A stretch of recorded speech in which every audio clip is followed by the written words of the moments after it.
감사합니다. 할렐루야. 하나님의 은혜와 성령의 기름 부으심이 오늘 금요 부흥예배 오시 하나님 예배하는 여러분 모두에게 함께 하시기 바랍니다. 아멘. 옆에 있는 분들도 서로 축복합시다. 사랑합니다. 잘 될 겁니다. 또 다시 한번 인사합시다. 잘 섬기겠습니다. 올해 우리가 세상을 섬기는 교회로서 내가 교회인데, 우리 교회가 세상을 섬길 뿐만 아니라 내가 섬김을 배워가는 섬김의 종으로서 쓰임받기를 바랍니다. 그래서 나 스스로가 내 삶의 자리에서, 가정에서, 일터에서, 교회에서, 내가 살아가는 삶의 자리 어디에서든지 섬김이 나의 삶의 소명이다 라고 생각하고 믿고 살기를 축원합니다. 우리가 꿈꾸는 것은 성공이 아니라 섬김입니다. 성공하는 사람이 목표가 아니라 섬기는 삶을 사는 것, 그것이 목표입니다. 천국에서 크다고 칭찬받을 만한 사람은 높은 자리에 앉아서 높은 고수익을 창출하는 사람이 아니라 섬기는 사람, 종되는 사람, 많은 사람을 섬기는 그 사람이 천국에서 으뜸이 될 거라고 했으니까, 이 땅에서의 성공은 연봉으로 평가되는지 모르지만 천국에서의 섬김은 더 많이 섬기는 사람이 으뜸이 될 것입니다. 할렐루야. 섬김이 우리 삶의 목표입니다. 한 번 더 인사합니다. 잘 섬기겠습니다. 네, 할렐루야. 계시록 통해서 우리 종말론, 종말에 관해서 좀 함께 계시록 전체를 다 보게 될지 어떻게 될지 한번 달려가 보려고 합니다.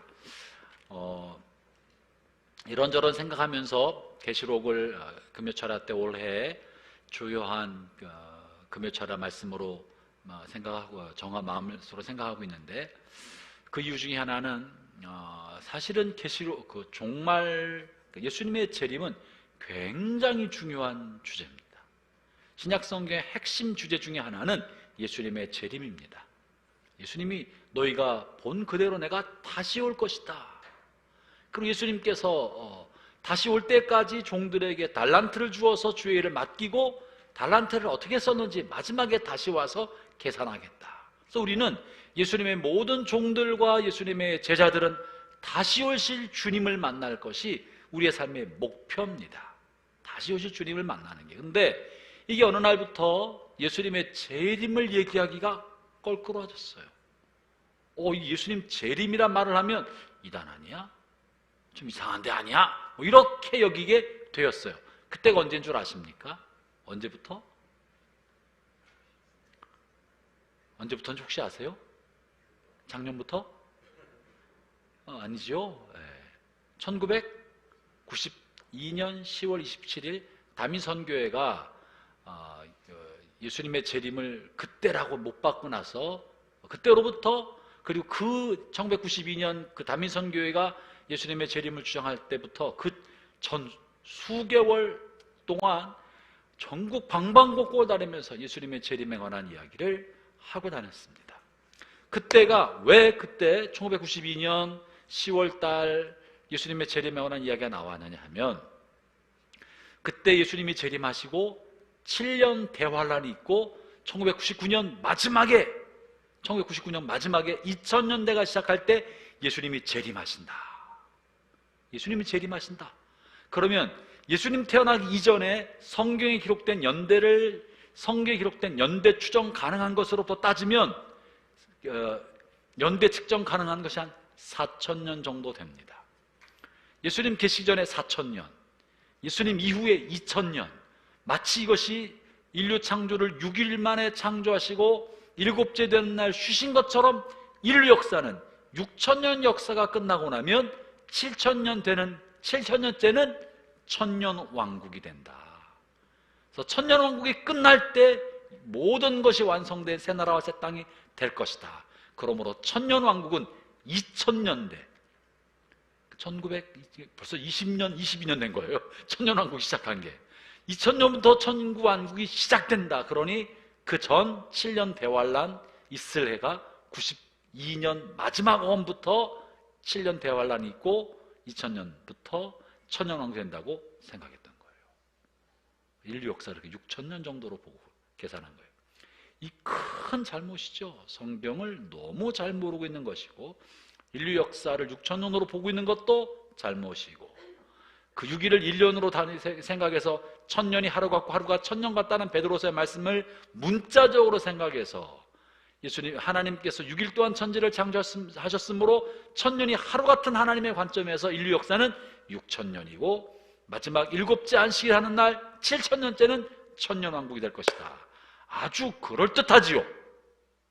그럴듯하지만 하나님의 뜻과는 전혀 상관없이 인간의 눈으로 해석한 잘못된 해석에 근거해서 천년왕국을 주장하고, Y2K, 기원 2000년 될 때 무슨 큰일이 일어날 것처럼 생각하는 이 예수님 재림에 관한 주장이 한국교회 전체를, 한국 사회 전체를 흔들었고, 뿐만 아니라 2000년대를 앞두고 한국뿐만 아니라 세계에서 여러 군데에서 지구 종말에 관한 이야기가 소문처럼, 풍문처럼 퍼져나갔습니다.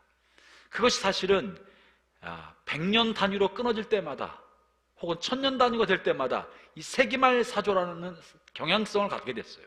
마치 역사의 종말이 올 것만 같은 그런 분위기가 조성되어 왔었고, 그때 많은 이단들이 이 세기말에 출연을 했었습니다. 그 중에 이제 1000년 단위의 마지막이었으니 이 전 세계 긴장감은 굉장히 컸었죠. 그 이후로 20여 년이 지나면서도 아직도 우리가 이 다미 선교의 트라우마가 있어서 재림에 관한 이야기를 하면 이상하게 이단 그런 경향이 그러지 않을까라는 두려움이 있고, 목사님들도 본인들이 잘못 사람들로부터 오해를 받을까봐 예수님의 재림 신앙을 얘기하는 것을 많이 주저하고 지나왔습니다. 그러나 이것은 마치 우리가 한쪽으로 강력하게 쏠려 있을 때, 재림이 92년도 이 다미 선교의 잘못된 재림 주장으로 크게 함구적으로 쏠려 있던 것은 반드시 부작용이 생겨요. 뭐든지 한쪽으로 강력하게 쏠려 있으면 그 일이 지나고 나서 반드시 부작용이 생깁니다. 이 부작용은 이 쏠림 현상을 만들었던 그런 내용과는 반대 방향으로 기울어지게 돼 있어요. 이쪽은 생각하지 못하고 이것을 강력히 저항하는, 정치도 그렇잖아요. 보수당이 집권하고 나서 보수적으로 막 뭔가 보수적인 당이 영향을 행사하다가 문제가 생기니까 보수당은 적폐 세력이고 기득권층이고 이 독재 집단이고 이런 것 의식을 갖게 반대편 당에서 만들어서 반대편 진보적인 분이 정권을 잡았을 때는 보수적인 것을 완전히 적폐로 그냥 다 악의 근원인 것처럼 치부해버려서 짓밟아놨습니다. 사람들이 그쪽으로 말도 못하게 했었어요. 그랬다 진보 정권이 또 보니까 진보 정권은 무능하고 내로남불의 정부라고 진보는 다 싸잡아서 이제 싫어하고, 반대편의 보수적인 사람들의 소리가 또 더 크게 들리고 있는, 무언가 한쪽으로 쏠리면 반드시 부작용이 반대편으로 기울어지게 돼 있는 거예요. 이럴 때 여러분, 쏠려 생긴 부작용 때문에 그것을 다 버리면 안 됩니다. 정치적으로도 보수적인으로 주장하는 분들이 이야기하는 것에서 중요한 부분은 버리면 안 되는 거고, 잘못된 적폐와 기득권은 타파해야 되지만 보수적인 정치 성향이 가지고 있는 강점이 있습니다. 안보와 사회적 안정과 보편적 가치는 굉장히 중요한 거예요. 반면에 진보적인 사람들이 내로남불이고 무능한 정권이라고 해도 여기서 갖고 있는 중요한 가치가 있습니다. 지도자들은 약자들의 아픔과 고통을 이해해야 된다. 선진화된 세원은 돈을 많이 버는 것이 아니라 약한 사람, 연약한 사람들이 안정적인 삶을 살아가는 것이 선진화된 삶이다. 약자 중심의 이 정치적인 정치력을 펼치는 것은 굉장히 중요한 진보적 가치인 거예요. 이걸 다 버리고 한쪽 편에만 기울이고 왔다 갔다 하는 건 정말 우리가 중심을 잃어버린 삶을 가게 되는 것이죠. 신앙도 마찬가지예요.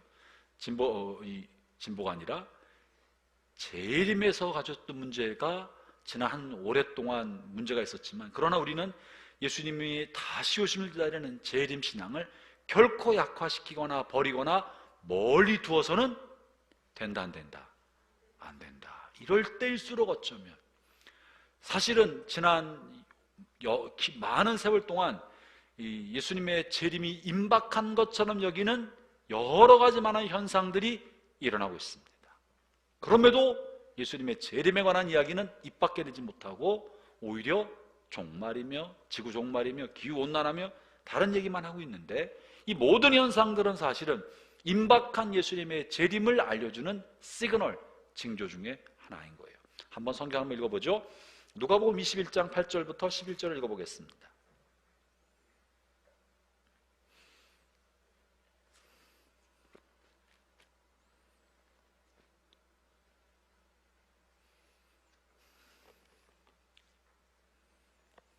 누가복음 21장 8절부터 11절까지 말씀입니다.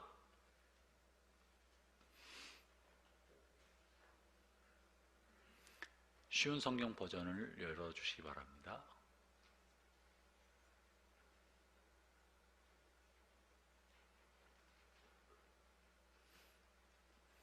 네, 같이 읽어볼까요? 시작. 예수님께서 그들에게 말씀하셨습니다.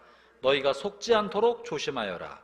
많은 사람들이 내 이름으로 와서 내가 그리스도다 하거나 때가 왔다고 말할 것이다. 그러나 그들을 따라가지 마라. 전쟁과 난리의 소식을 들을 때 두려워하지 말라. 이런 일들이 먼저 일어나야 하겠으나 종말이 바로 뒤따라오는 것은 아니다. 예수님께서 계속해서 그들에게 말씀하셨습니다. 나라가 나라를 대항하여 일어나고 왕국이 왕국을 맞서 일어날 것이다. 큰 지진이 있을 것이며 여러 곳에서 질병과 기근이 있을 것이다. 하늘로부터 무서운 일과 큰 징조가 있을 것이다. 전쟁이 빈번히 계속 끊임없이 벌어지게 될 것이고, 기근과 또 지진이 반복해서 크게 일어날 것이고, 각처에서 난리와 소문들이 끊임없이 불안을 일으키는 소문과 난리에 관한 이야기들이 들려올 것이다. 여러분, 최근에 100년 사이에 전 세계적으로 어마어마한 전쟁이 있었습니다. 100년. 1차 세계대전, 2차 세계대전, 월남전, 한국전, 큰 전쟁이, 역사 가운데 다시 없을 만한 큰 전쟁들이 벌어지고 있었고, 과학기술 사회가 되고 문명화 사회가 됐으면 국가 간 전쟁이 없을 줄 알았지만 단 한 해도 전쟁 없이 평화롭게 진행될 때가 없었습니다. 지구 전환에는. 그리고 최근 100년 동안 가장 큰 이상기후가 전 세계에서 벌어지고 있습니다. 각 나라가 기상청이 세워진 이후로 유례가 없는 최고치의 기온을 해마다 갱신하고 있는 거 아시죠? 그런 일이 벌어지고 있습니다. 기근이 있고요, 지진이 있고요, 지진이 없었던 지역에서도 지진이 생겨나고 있고, 지진의 피해 규모가 갈수록 커지고 있습니다. 이 많은 자연 현상들과 징조들은 주님의 때가 가까이 왔다. 임박하게 다가왔다. 당장 내일은 아니어도 뭔가 주님께서 말씀하시고 있는 일들이 역사 가운데 일어나고 있다는 것을 보여줍니다. 당장 1, 2년 사이에 무슨 일이 일어난다고 말할 수는 없으나, 그러나 주님께서 말씀하신 징조들이 있다는 것을 우리가 의식할 필요가 있는 거예요. 의식해야죠. 그리고 우리가 바라는 바 소망은, 주님, 내 세대에 내가 살았을 때 이 땅에 오시옵소서. 주님 이 땅에 오셔서 온 인류를 회복하는 주님의 재림의 날을 보게 하십시오. 이 종말론 신앙과 재림 신앙이 왜 중요하냐면, 우리의 삶을 정착민, 이 세상에 안주하는 삶을 살게 하지 않고 우리의 삶의 소망과 목적을 하나님 나라, 영원한 나라의 마음을 두게 만드는 거예요. 그것이 재림 신앙의 핵심 가치입니다. 예수님의 재림이 먼 훗날에 일어날 일이라고 생각하고 나 사는 동안에는 아무것도 안 일어날 거라고 생각하면 오늘 우리는 이 땅에서 이 땅만 바라보고 살 가능성이 굉장히 많은 거예요. 이 주어진 삶에 열심히 살아야 되는 건 틀림없지만, 열심히 살지만 주님이 가자 하면 오늘 밤 가야 돼요, 안 가도 돼요? 가야 되잖아요. 은지자매, 오늘 밤 12시에 은지야 가자 하면 할렐루야 주님 가겠어요? 그러겠어요? 나 시간 다음에 가겠어요? 그럴 거예요. 할렐루야. 주님이 우리를 부르실 때 아직도 미련이 있어요. 전 이것도 안 해봤고 저것도 안 해봤고, 소도 사서 소도 키워봐야 되고, 이때 밭도 샀는데 밭도 갈아봐야 되고, 새집을 장만해서 새집에 잠도 잡아야 되고, 미련이 많이 남아있으면 어떻게 주님에 대한 갈망과 재림하신 주님에 대한 소망의 마음이 생기겠습니까? 주님에 대한 열망하는 마음이 안 생기는 만큼 이 세상에 대한 집착이 많은 거예요. 그렇기 때문에 주님이 언제 오실지 모르지만 주님께서는 부활하시면 승천하시면서 그때 바로 너희가 본대로 다시 온다, 곧 온다, 여기 있는 사람 중에서 내가 올 곳을 볼 사람도 있다라고 말씀하시면서까지 주님이 다시 올 것에 대한 긴박감을 심어주셨습니다. 어떤 사람은 말을 해요. 예수님이 다시 온다고 약속하신 게 2000년 지났는데 주님 뭘 다시 오시냐, 언제 오시겠냐, 지금까지 안 오셨는데, 주님 오신다는 거 너무 그리고 기대하지 말자, 오히려 신앙만 이상해져, 이렇게 말하는 분들이 계시고 성경에도 그런 사람들이 많이 있을 거라고 이야기하고 있습니다. 그런데 주님께서 우리에게 하신 말씀은 주님께서 다시 오신다는 긴박감을 가지고 살라는 거예요. 당장 오늘 내일 오신다는 말씀은 아닙니다. 그렇기 때문에 집 팔고 논 팔고 정리하고 집 떠나서 산속으로 들어가거나 기도원에 가거나 교회만 모이자, 이렇게 현실 도피적인 신앙을 가지면 안 됩니다. 그건 주님 말씀하신 것이 아니에요. 그러니까 주님이 곧 오신다, 때가 왔다, 이런 말에 속지 말라고 말씀하시는 거라고요. 그러나 지금 당장 그런 일이 있다고 말할 수 없으나 우리의 삶에 언제든 주님 오실 수 있다, 곧 오실 수 있다라는 긴박감을 가지고 살도록 말하고 있습니다. 여러분, 이때가 왜 중요합니까? 사랑하는 사람에게는요, 주님을 사모하고 사랑하는 사람에게는 그 길이가 길게 느껴지지 않습니다. 주님을 사모하고 사랑하는 사람에게는 2000년 동안 안 오셨는데 라는 2000년 기다리는 것이 길게 여겨지지 않아요. 사랑하는 사람에게는 길이는 상관없이 주님, 그분에게 집중합니다. 주님을 사랑하지 않는 사람에게는 주님을 기다렸던 날이 긴 것처럼 느껴지고 지루하게 느껴지고 일이 이루어지지 않는 것처럼 여겨져서 이제는 내 맘대로 하고 싶다는 생각을 갖게 만들어요. 지금까지 기다렸는데 주님 오시지 않았어, 이제는 내 맘대로 살 거야, 주님이 오기는 내 세대에는 안 오실 것 같다, 이렇게 생각하고 사는 거예요. 마치 그랑 똑같습니다. 사랑하는 사람에게 돈의 양은 숫자에 지나지 않습니다. 사랑하는 사람이 누군가에게 선물하려고 할 때 금액의 양은 숫자에 지나지 않습니다. 막달라 마리아가 예수님의 발 앞에 뭘 깨뜨렸습니까? 순전한 나드 한 근 나드 향유를 깨뜨렸다고 말합니다. 그 깨뜨린 나드 향유를 바라보는 두 사람의 관점이 달랐습니다. 한 사람, 가룟 유다, 예수님의 헌금궤를 맡았던 가룟 유다는 그 순전한 나드 한 근을 뭐로 봤어요? 돈으로 봤어요. 돈의 가치로 환산했어요. 저거는 300데나리온이 되는 돈인데 저걸 어떻게 저기다 깨뜨리냐? 한 데나리온이 노동자 하루 품삯이에요. 300데나리온은 얼마예요? 1년치 연봉이에요. 그죠? 1년치 연봉이에요. 당시에 근로자들이, 막일하는 근로자들의 1년치 연봉을 발에다가 부었으니 이 얼마나 낭비냐. 막달라 마리아가 무슨 부자도 아니잖아요. 근데 그 막달라 마리아에게는 300데나리온이 되는 돈이 보인 것이 아니라 이제 곧 십자가로 가실 예수님을 바라볼 때 그 예수님을 바라보는 무한한 사랑과 무한한 애정과 슬픔이 파도처럼 밀려와서 무언가 주님을 위해서 해드리고 싶었어. 무언가 주님을 위해 해드리고 싶고 곧 있을지 모를 주님의 장례를 위하여 내가 할 수 있는 일은 그분의 몸에 향유를 발라드리는 것, 이 생각밖에 없었어요. 그러니 자기 집에 있었던 최고급 향유를 갖다가 발에 붓는데 이것이 얼마짜리인지 계산을 했을까 안 했을까? 계산을 안 하는 거예요. 내가 얼마 동안 오랫동안 해서 벌어가지고 이걸 준비해놨는지 생각을 하지 않고 붓는 거예요. 사랑하는 사람에게 돈의 액수는 숫자에 지나지 않습니다. 다만 자신의 마음과 사랑을 표현하는 통로인 거예요. 예수님의 재림을 기다리는 것도 그렇습니다. 주님을 사랑하는 사람에게는요, 주님을 기다리는 날짜는 숫자에 지나지 않습니다. 그저 하루하루 주님을 만날 것을 소망하면 그뿐이라. 배 타고 고기 잡으러 멀리 갔던 남편이 돌아오기를 기다리면서 바닷가에 망부석이 된 여인들 이야기를 아시나요? 본 적 있으시나요 혹시? 어느 해변가에 가면 그 남편을 기다리는 아내가 이렇게 돌로 굳어있던 망부석 본 적 있으세요? 전설에 약하시구나. 그런 게 있다고요?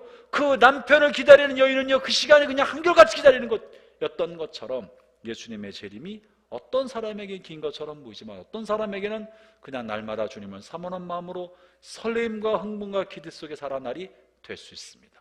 왜 재림신앙이 중요하냐? 우리의 가슴에 예수님을 만날 설렘과 기대와 흥분을 가지고 살아야 한다, 이 얘기를 해주고 있는 거예요. 내 마음속에 주님 만날 기대와 설렘과 흥분이 없다면 어쩌면 나는 이 땅에서 씨를 뿌리고 정착하고 살려고 하는지도 모릅니다. 어쩌면 우리는 예수님과 하나 되고 합일돼서 거룩한 삶을 살아가는 것보다 이 세상에서 뭔가 해보려고 하는 마음이 더 많은지도 모릅니다. 그렇기 때문에 재림신앙은, 예수님의 다시 오음을 기다리는 신앙은 주님 만날 것에 대한 기대와 흥분, 배 타고 나간 지 30년 지났지만 오늘 또 바닷가에 서서 떠나간 남편이 돌아오기를 기다리는 망부석된 그 여인의 마음은 오늘 혹시 만날까? 저 바다 넘어서 배 한 척이 다가오면 저 뱃속에 남편이 들어있지 않을까? 기다림과 설렘과 흥분 속에 기다리고 있는 것처럼 우리가 주님만 생각해도 설레이고 흥분되고 심장이 뛰고 주님의 뒷모습을 보기만 하면 가슴이 터질 것만 같은 그런 감격 속에 살도록 재림신앙을 가지라는 거예요. 그것이 본대로 내가 다시 올 것이다. 주님 다시 오십시오. 아멘 주 예수여 속히 오십시오 고백한 계시록 마지막 장의 사도 요한이 고백한 마라나타 마라나타 다시 오시옵소서, 그 고백인 것입니다. 여러분, 계시록의 목적은요, 이것이 중요해요. 1절 뭘 말합니까? 이 1절이 계시록 전체를 얘기하는 핵심 규절입니다. 1절 읽어봅니다. 참, 1절에 아까도 읽어보니까 우리말 쉬운 성경 버전은 옛날 버전이어서 13절인가 거기서도 아주 심각하게 번역을 잘못했고 그걸 1절도 그렇게 했더라고요. 보세요 한번. 일단 다시 좀 일단 말씀드리겠습니다. 1절 띄워주세요.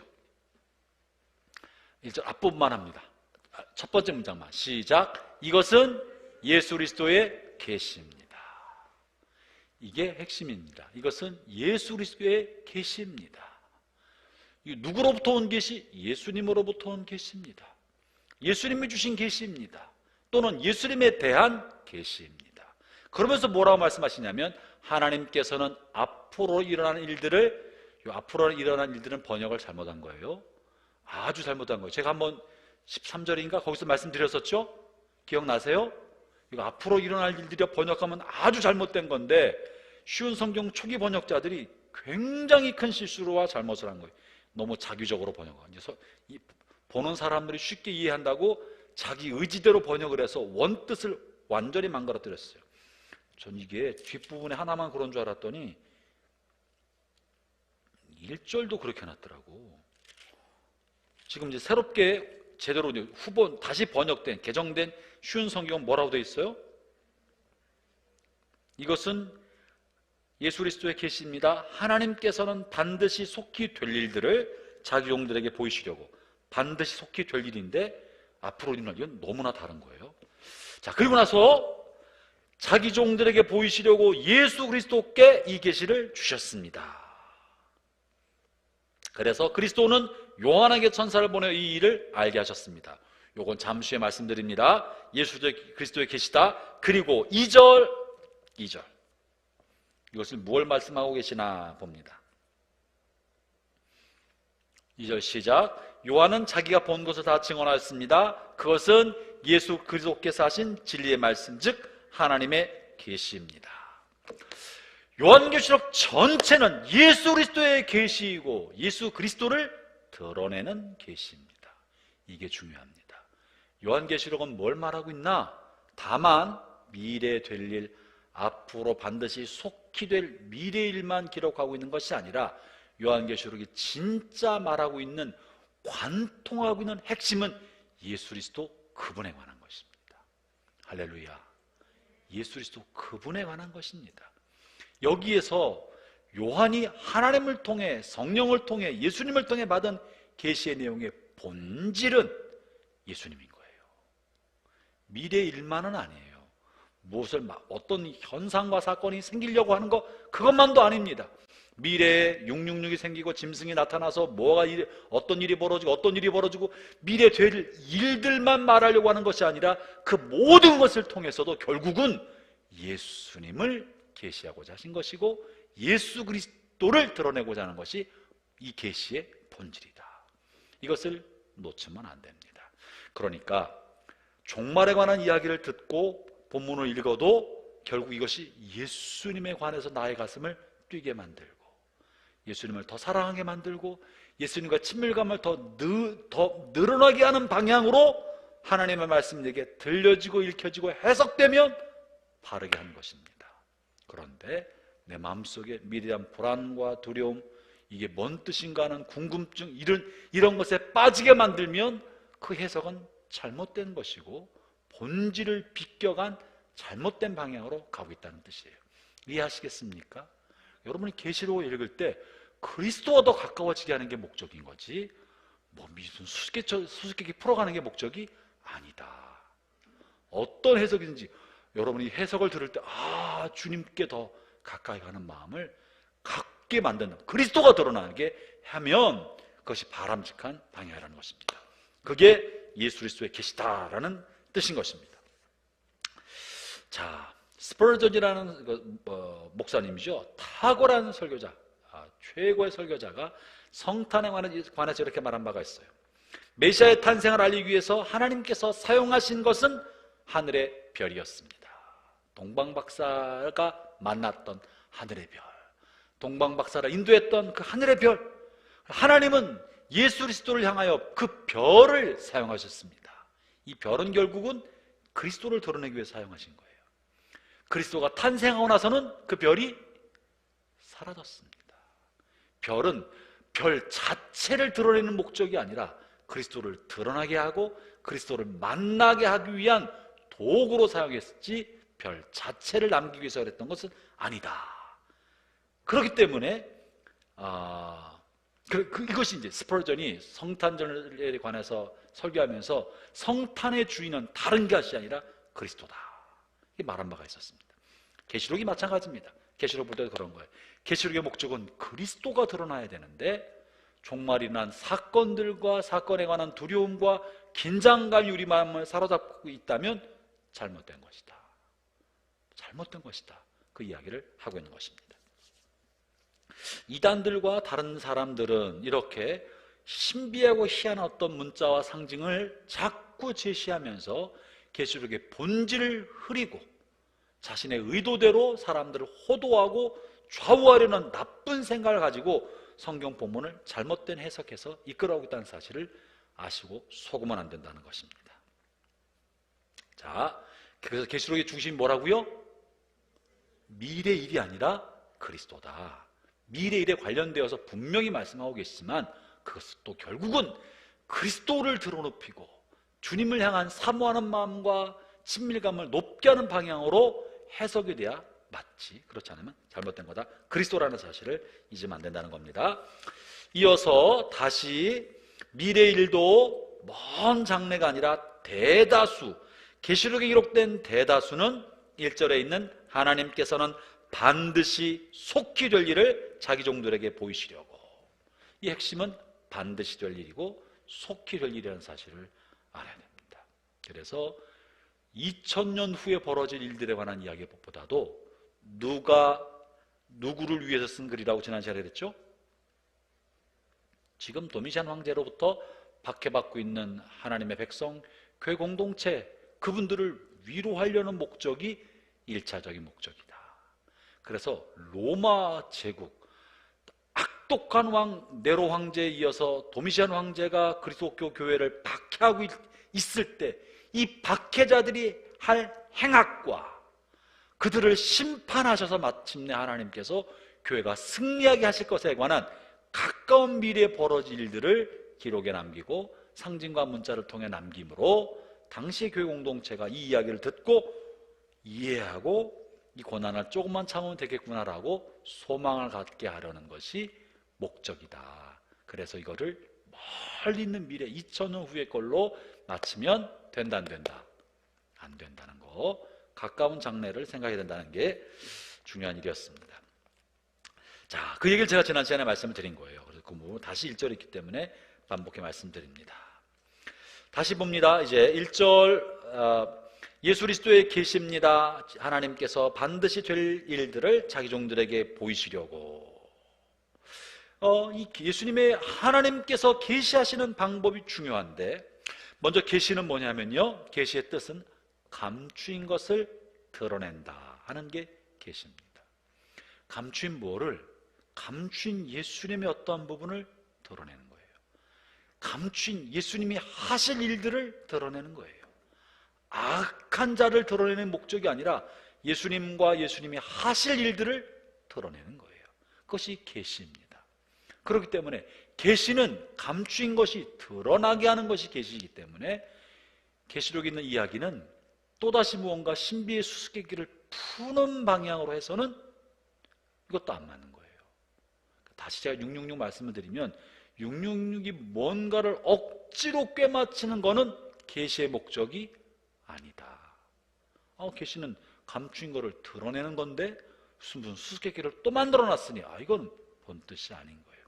다시 말씀드리면 당시 성도들은 계시록을 읽으면 감추인 것이 드러나게 됐다는 거예요.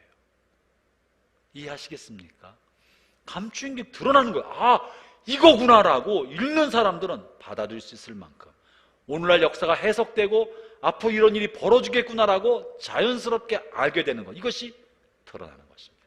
그러므로 계시록은 너무 수수께끼 상자가 아니다. 하나님 자신을 드러내는 것이다.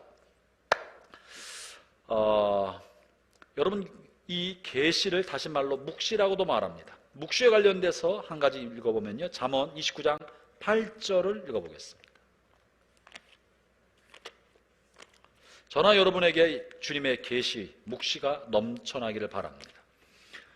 잠언 29장 8절 계시에 관해서 한번 좀 보도록 합시다.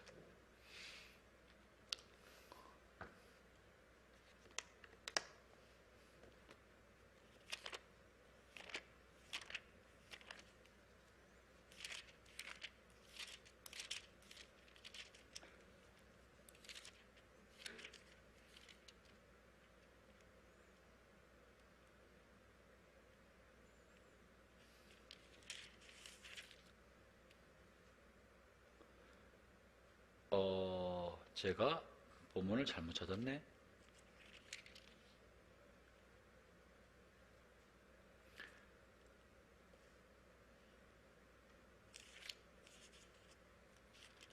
계시가 없으면 백성이 제멋대로 날뛰지만, 이런 말씀이 있거든요. 잠언 8절에 18절? 네네네네, 18절 펼쳐주세요. 본문이 쉬운 성경이 아주 적나라하게 써놨어요.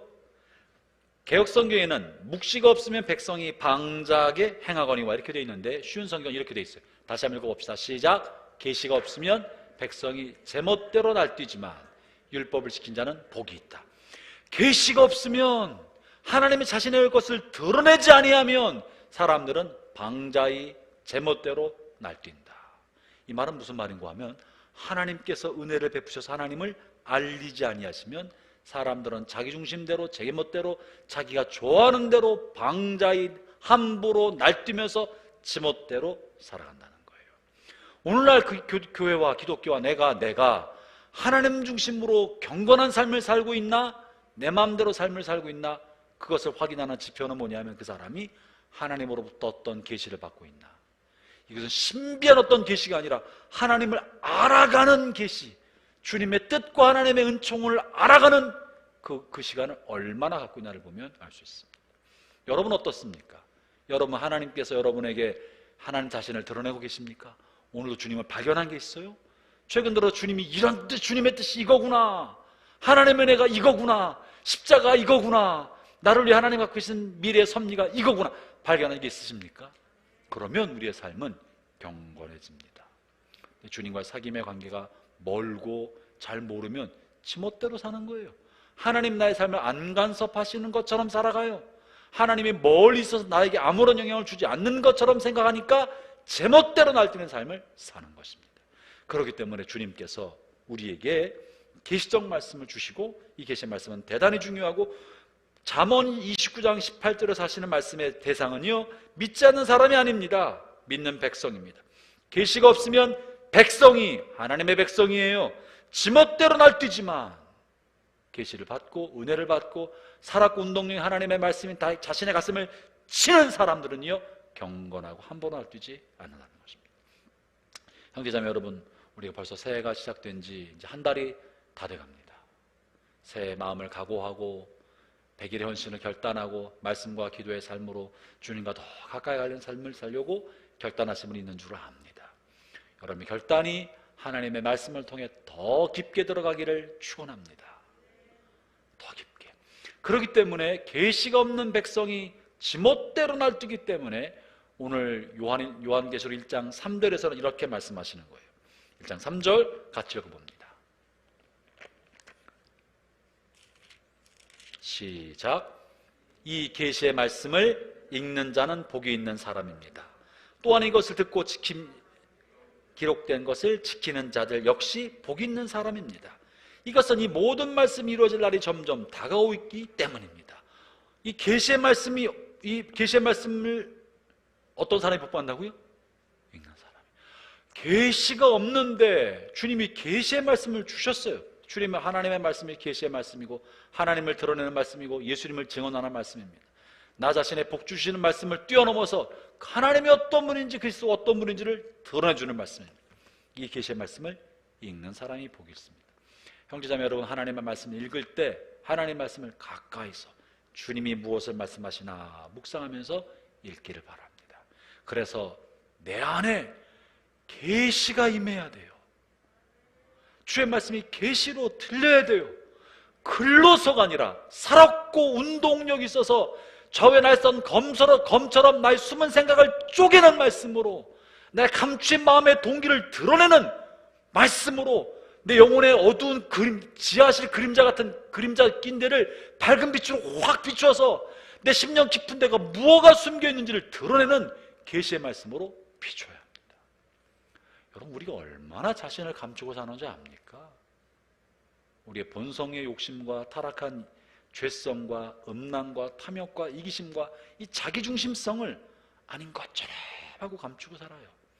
교육이라는 거는 자기 자신을 감추는 교묘한 기술을 배우는지도 몰라요.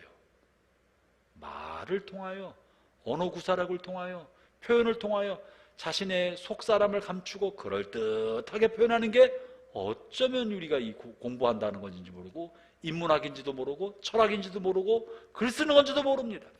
자신을 잘 표현하는 도구로 사용하지만 속에 있는 의도를 감추는 방향으로 얼마나 잘 쓰는지 모릅니다.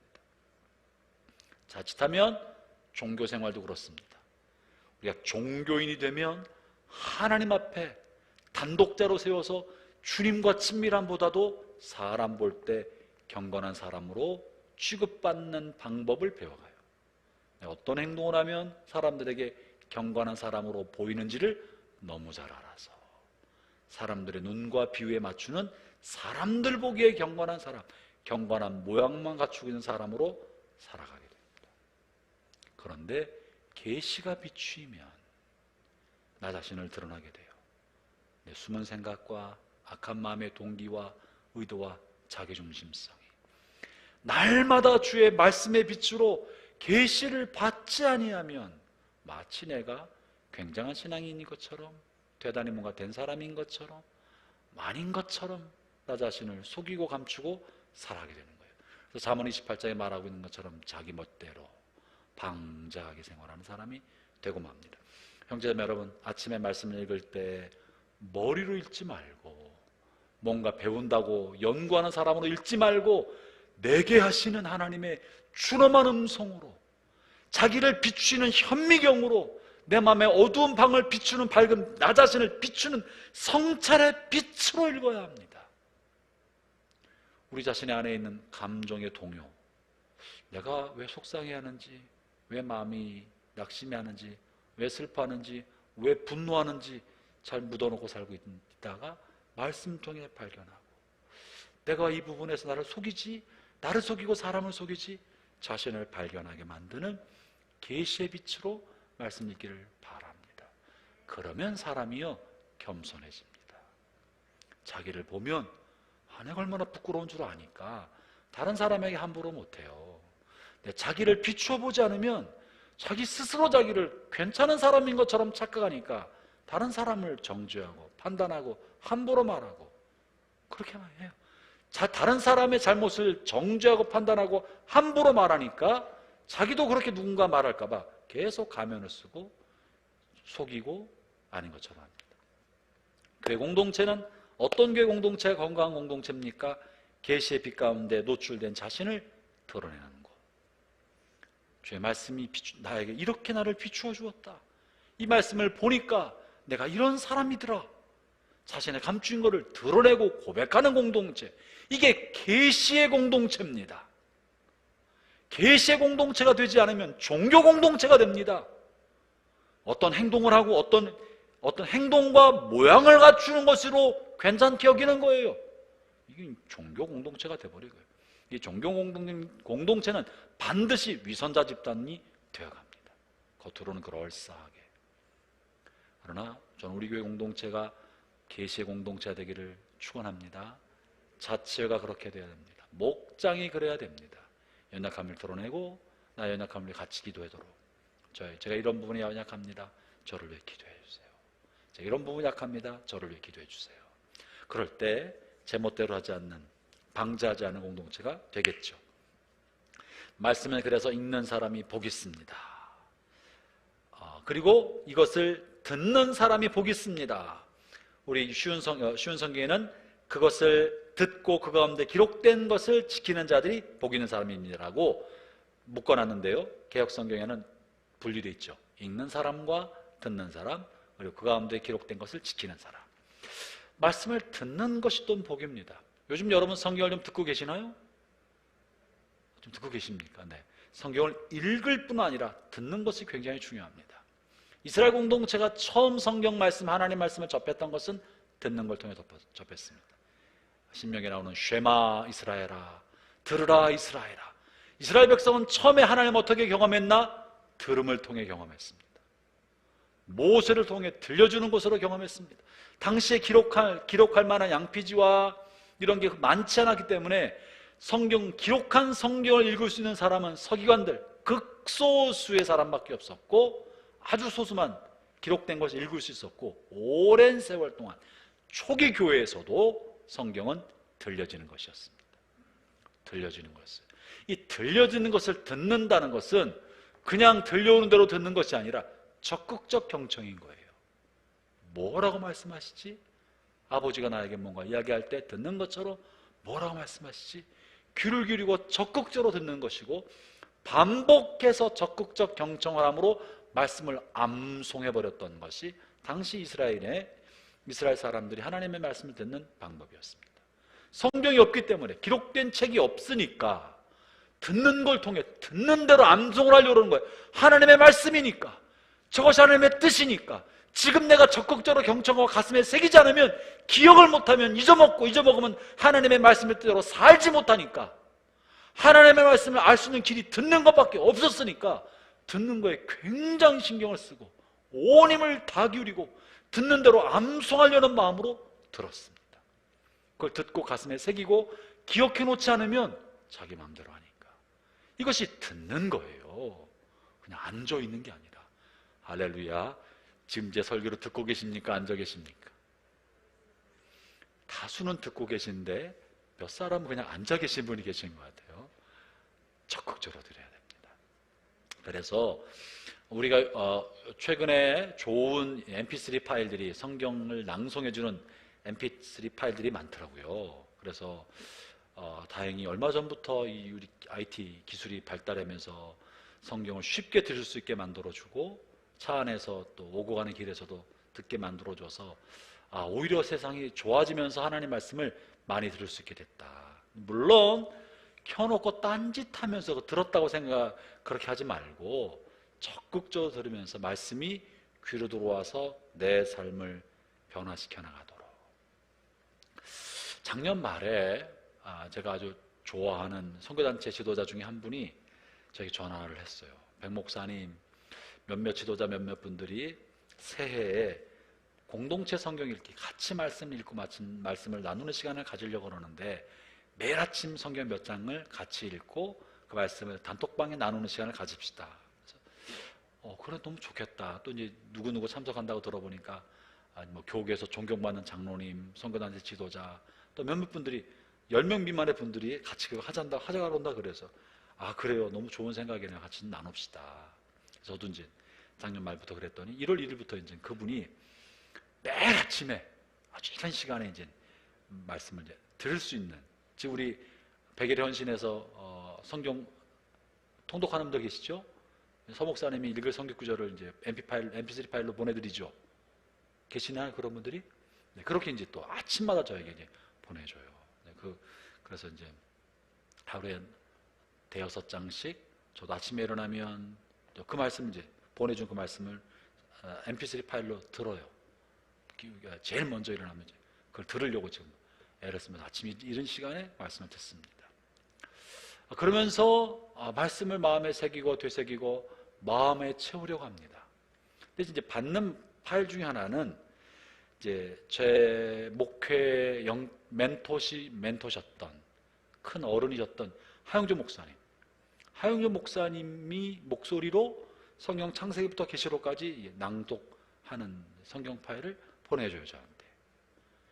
하 목사님이 그걸 하신 건 아닌데 요즘 너무 기술이 발달해서 이야기를 들어보니까 하영조 목사님 이제 설교 파일이 많으니까 그 음성 파일을 AI로 어떻게 변형을 시켜서 그분의 음성으로 성경을 낭독하게 만든 거예요. 근데 들으면 완전히 그분이야. 완전히 그분이야. 그래서 이게 어떻게 발음 이상한 게 하나도 없이 완벽하게 살아서 이야기하는 것처럼 들려줘서 이제 이미 돌아가셨으니까 돌아가신 분을 가까이서 보는 것처럼 친근하게, 또 목소리가 굉장히 그분 친근하셔서 하영조 목사님이 성경 읽어주는 목소리로, 이게 제가 듣는 게 제 얘기를 하는 거예요. 그래서 저도 성경 듣고 있다. 들으면서 아주 친숙하게 AI로 어떻게 이렇게 해서 한다 그래요. 그러면서 아침에 아는 분의 목소리로 성경을 읽어줘서 아주 또 친숙하게 듣고 있습니다. 여러분도 성경을 듣기를 바랍니다. 듣는 게 왜 중요하나? 읽는 것과 함께 여러분 마음에 쌓이고 생각에 쌓인 것이, 마음과 생각에 쌓인 것이 우리의 생각을 만들어내는 재료가 됩니다. 여러분 자꾸 듣는 것이 여러분의 언어 선택의 단어가 됩니다.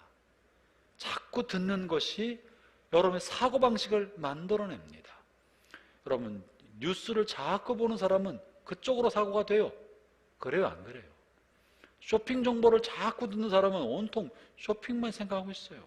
어디서 세일하지 않나, 뭔 어디에 있나. 취미와 관심 분야 이야기를 자꾸 듣는 사람은 세상이 다 그걸로만 돌아가는 것처럼 보입니다. 여러분이 무슨 얘기를 많이 듣느냐가 여러분의 마음의 생각을 만드는 재료가 됩니다. 그렇게 만들어진 생각은 여러분의 사고를 지배합니다. 여러분이 만들어진 사고가 인격을 만들어 갑니다. 그것이 여러분의 인격이 됩니다.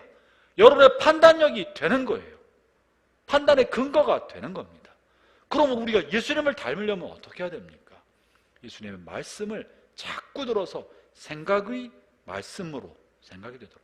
그래서 좋은 거는요, 자기가 쉽게 이해되는 이 메시지로 듣는 게 좋아요. 목사님도 설교할 때 성도들이 잘 이해되는 설교를 해야지, 어려운 설교라면 남지가 않아요. 모르는, 틀린 말이 아닌데도 남지 않은 건 뭔 말인지 모르면 하나도 정보가 다 쌓이지 않습니다. 내용이 쌓이지 않아요. 그러니까 성경도 어렵게 들리면 하나도 들리지 않고 그냥 듣는 것처럼 하지만 남지 않고 지나가요. 그래서 가능하면 잘 이해되는 말씀으로 듣는 게 좋습니다. 우리가 쉬운 성경하는 까닭도 그거예요. 읽으면 바로 이해가 되어야지 이게 무슨 단어인가 하고 한번 걸리면 잘 이해가 되지 않으니까, 쉽게 안 들어오니까 그냥 지나간다고요. 머리 위에 새가 지나가는 것처럼. 그래서 어쨌든 마음에 담는 그것이 생각을 만들고 판단력을 만들고 가치관을 만듭니다. 우리의 신앙생활의 목표는 예수님을 닮아가는 겁니다. 그렇습니까? 예수님을 닮아가는 거예요. 우리의 생각도 예수님을 닮아가고 감정도 예수님을 닮아가고 점점점 그리스도를 닮아가는 게 목적입니다. 그런데 닮아가지 않으면 무슨 소용이겠습니까? 지금 본문에서 예수님께서 예수님의 계시다 하면서 요한이 어떻게 했는가 볼까요? 3절을 다시 한번 봅니다. 3절 2절입니다. 2절 같이 읽습니다. 시작. 요한은 자기가 본 것을 다 증언하였습니다. 그것은 예수 그리스도께서 하신 진리의 말씀 즉 하나님의 계시입니다. 요한은 지금 다 증언했다고 말을 해요. 요한이 증언한 게 뭡니까? 계시를 통해 본 바를 다 기록에 남겼다는 거예요. 그러죠? 내가 본 거를 하나도 남김없이 다 증언하였습니다. 증언에 남겼습니다. 이 증언은 바로 예수님이 하신 진리의 말씀이고 하나님의 계시입니다. 요한은 이렇게 자신이 글로 남김으로 증언했어요. 저나 여러분도 세상에 보내진 하나님의 증언자입니다. 예수님에 관한 증언자예요. 세상은 예수님을 알지 못하기 때문에 하나님은 저 여러분을 증언자로 보내셨습니다. 여러분은 어떻게 세상에 예수님을 증언하시겠습니까? 만약에 요한이 예수님께서 보여주지 않은 것을 기록으로 남겼으면 한 구절이라도 예수님이 보여주지 않은 것을 증언으로 남겼으면 어떻게 되는 거예요? 신성모독이고 하나님의 영광을 가리는 사람이지요. 그래요, 안 그래요? 임의로 자기가 볼 때 자기 생각을 이 안에 더했으면 이건 성경이 될 수 없는 거고 계시를 오염시키는 사람이 되는 거잖아요. 여러분, 세상은 예수님을 모르고 하나님을 모릅니다. 여러분과 저는 세상에 보내진 예수님의 증언자입니다. 아멘이십니까? 여러분은 예수님을 어떻게 세상에 증언하고 있습니까? 하나님을 세상을 알지 못하기 때문에 하나님은 저와 여러분을 하나님의 증언자로 세상에 보냈는데 여러분 어떻게 세상에 하나님을 증언하고 계십니까? 첫째는 물론 전도의 말을 통해 증언하는 거예요. 성경에 이렇게 써있다, 하나님 말씀이 이런 것이다라고 성경 말씀을 인용하면서 전달할 때 우리 여러분 예수님의 증언자가 됩니다. 설교는 하나님의 말씀을 증언하는 것입니다. 하나님의 말씀을 전달하는 거예요. 전달하는 제가 하나님의 말씀을 전달하지 않고 제 생각을 자꾸 말하면 이 설교예요, 자기 얘기예요? 자기 얘기지. 단에서 선포된다고 다 주님의 말씀이 아니라 내 얘기라고 쓰면 그건 내 얘기지. 그래요?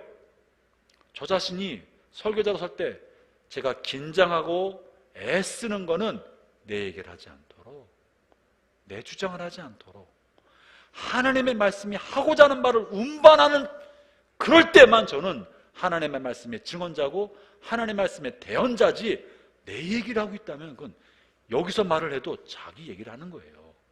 그래요, 안 그래요? 맞아요. 그런 거예요. 여기 서서 말한다고 다 설교가 되는 게 아니고 제 설교가 하나님의 말씀이 되는 것은 내가 안수받은 목사여서가 아니라 하나님의 말씀을 그대로 전달 때 그것이 하나님의 말씀 자체가 권위가 있어서 그 하나님의 말씀이 되는 거지 목사 입에서 나왔다고 하나님의 말씀 되는 게 아니다. 그렇다면 내가 하나님의 말씀을 바르게 해석하지 않고 내 생각대로 전하면 하나님의 말씀을 오염시키는 거예요. 설교자가 하나님의 말씀을 오염시키면 신성모독인 거죠. 다시, 여러분은 세상에 버려진 하나님의 사람들입니다. 성경 하나 찾아봅시다. 하나님은 여러분을 세상에 하나님 말씀의 전달자로 어떻게 쓰시고 계시나? 고린도후서 3장 3절을 한번 펴시기 바랍니다. 고린도후서 3장 3절 같이 읽어볼까요? 시작. 여러분은 그리스도께서 보내신 편지입니다. 이 편지는 먹이 아니라 살아계신 하나님의 성령으로 쓴 것이며 돌판이 아니라 사람의 마음판에 쓴 편지입니다. 하나님이 여러분을 세상에 보낸 그리스도의 편지입니다. 여러분은 세상에 보내신 하나님의 편지입니다. 이마에 써 있는 것이 아니라 마음판에 하나님께서 하나님의 말씀을 새겨주셨습니다. 세상은 하나님을 알지 못하기 때문에 하나님의 뜻과 하나님이 어떤 분인지 세상에 계시하기 위하여 하나님은 여러분이라는 살아있는 편지를 세상에 보내신 거예요. 여러분은 어떻게 세상에 하나님의 말씀을 드러내고 있습니까? 여러분 주변에 있는 사람들이 여러분을 보면서 하나님의 메시지를 읽고 있습니까? 아니면 오염된 메시지를 읽고 있습니까? 말로 하는 것뿐만 아니라 여러분의 삶을 통해 무엇을 보여주고 있습니까? 좀 더 자세히 말씀드려 볼까요? 여러분의 감정의 표현은 예수님의 감정을 표현하고 있습니까? 여러분 자신의 감정을 표현하고 있습니까? 여러분 남편한테 화내고 아내한테 화내고 아이들한테 화내고 일터에서 짜증내고 있는 건 예수님의 감정입니까? 여러분의 감정입니까? 여러분의 감정을 마음대로 표현하고 있다면 자기 멋대로 날뛰고 있는 계시가 없는 백성과 다를 바가 없는 거예요. 여러분 예수님의 편지를 오염시키고 있는 거예요. 목사인 내가 내 얘기를 한참 자기 개똥철학을 늘어놓고 있다면 설교단을 오염시키는 것처럼 여러분은 그리스도의 편지인데, 세상 예수님에 관한 계시를 담고 있는 편지인데 바깥에 나가서 자신의 감정을 드러내고 자기 감정을 폭발시키면서 살아가고 있다면 어떻게 그것이 그리스도의 감정을 표출하는 것이 되겠습니까? 여러분의 생각하는 주장과 여러분의 신념은 예수님이 주장하시고자 하는 주장과 신념입니까? 여러분 자신의 것입니까? 자기 주장과 신념을 막 소리나 외치고 있다면 그것이 어떻게 예수님의 편지가 되겠습니까? 여러분의 관심사는 여러분 자신의 관심입니까? 주님의 관심 갖고 있는 겁니까? 자기가 하고 싶은 일에 몰입해 있다면 그것이 어떻게 세상을 향한 주님의 편지가 됩니까? 세상은 하나님을 알지도 못하고 성경도 읽지 않습니다. 하나님께서는 여러분을 세상을 향해 보낸 하나님의 편지로 선택하셨고 세상에 감춘 것을 드러내는 하나님의 계시로 선택하셨습니다. 요한은 낱낱이 그것을 증언함으로 온전한 계시의 통로가 된 것처럼 저나 여러분이 살아가는 삶의 일상에서 그리스도의 편지가 되기를 축원합니다. 그게 주님의 뜻입니다. 우리가 이 계시의 말씀을 들을 때마다 나 자신을 돌아봐야 될 것은 주께서 말씀을 우리에게 계시하신 것처럼 우리 자신도 세상을 향한 주님의 계시가 되게 해주십시오. 예수님의 십자가를 계시하는 통로가 나의 삶이 될 수 있다면, 나의 삶이 십자가와 무언가를 계시하는 통로가 될 수 있다면, 섬기는 사람으로 오신 예수님을 계시하는 통로가 될 수 있다면, 아니 당신은 회사에서 오너인데 부장인데 차장인데 이사인데 왜 그렇게 행동하십니까? 우리한테 이렇게 안 하셔도 돼요. 우리 말단 직원인데요. 아닙니다. 이게 마땅한 도리입니다. 잘 섬기는 거, 그게 예수님께서 만약 내가 이사로 있다면, 차장으로 있다면, 부장으로 있다면 예수님이라면 그렇게 하지 않으셨을까? 여러분이 그렇게 살아가는 게 계시의 통로가 되는 것이고 세상을 주님의 편지가 되는 것 아니겠습니까? 오너지만 종업원들에게 잘해주고 종업원들의 복리를 위해서 최선을 다해주고 그들의 삶의 형편을 돌아보는 오너가 될 때, 사장님 그렇게 저한테 안 하셔도 돼요. 아니에요. 여러분 때문에 제가 이만큼 지내왔는데요. 우리 회사는, 우리 기업은 여러분이 돌봐서 이만큼 된 건데요. 잘 돌보고 그 사람들이 행복하게 만들어주는 것, 예수님이 사장이라면 그렇게 하지 않았을까라고 예수님을 드러내는 것, 이게 세상을 향한 편지입니다. 주님이 먼저 우리를 그렇게 사랑하셨습니다. 그래서 종말에 관한 모든 것도 예수님을 드러나게 하는 방안이 되어야 되고, 임박한 종말을 의식했다면 우리의 삶이 현실 돕히거나 이상한 수수께끼를 풀어가는 것이 아니라 곧 오실 주님을 생각하고 나의 삶에 조금 더 예수님을 닮아가도록 살아가게 하기 위하여 계시록을 주신 것입니다. 사랑하는 형제자매 여러분, 우리 다시 하나 한번 기도합시다. 주님,